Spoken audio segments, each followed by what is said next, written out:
அனைவருக்கும் வணக்கம். இன்றைக்கி பார்த்தீங்கன்னா நம்ம கொடைக்கானல்லேருந்து பூம்பாறை போகிறோம். பூம்பாறை போகிற வழியில் இயற்கையான மரங்கள் பாருங்கள் எப்படி இருக்குன்னு. அப்படியே படம் எடுத்துக்கிட்டே போயிட்டே இருக்கோம். அடுத்தடுத்து என்ன இருக்குது அப்படின்னு பார்த்துக்கிட்டே போகிறோம். போயிட்டுருக்க வழியில் நிறைய மரங்கள், காடு, மலை பிரதேசம், அதாவது எப்படி எப்படி இருக்குன்றதை பாருங்கள். ரொம்ப அழகாக இருக்கும். பாருங்கள், இது ஃபுல்லாக ஃபைன் ஃபாரஸ்ட். பார்த்தது வந்து நிறைய மரங்கள், அதாவது 500 வருஷ மரம், 550 வருஷம் ஆச்சு அந்த ஒரு மரம் அங்கே இருக்குது. அதை அடுத்த வீடியோவில் பார்க்கலாம். அந்த லைனில் உள்ளே போயிட்டு அதுக்கப்புறம் அப்படியே வெளியில் வரும். வெளியில் பார்த்தீங்கன்னா பூம்பாறை போகிற வழி, அப்சர்வேட்டரியை தாண்டி போயிட்டே இருக்கும்.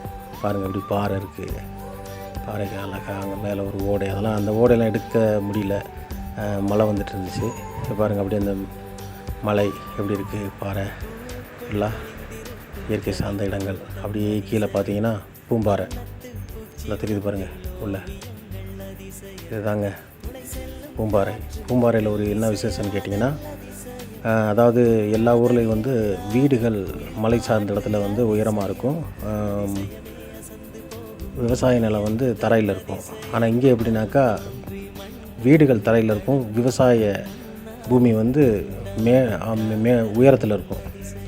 உயரத்தில் வந்து விவசாயம் பண்ணுவாங்க. அங்கே பாருங்களேன், இப்போ ஒரு இடத்தை பார்த்துட்ருக்கோம் நம்ம. இப்போ உயரமான ஒரு இடம், அங்கே மேலேருந்து பார்த்திங்கன்னா புல்வெளி எல்லாமே இருக்கும். அங்கேருந்து கீழே அப்படியே பார்த்திங்கன்னா கீழே வீடுகள் இருக்கும்.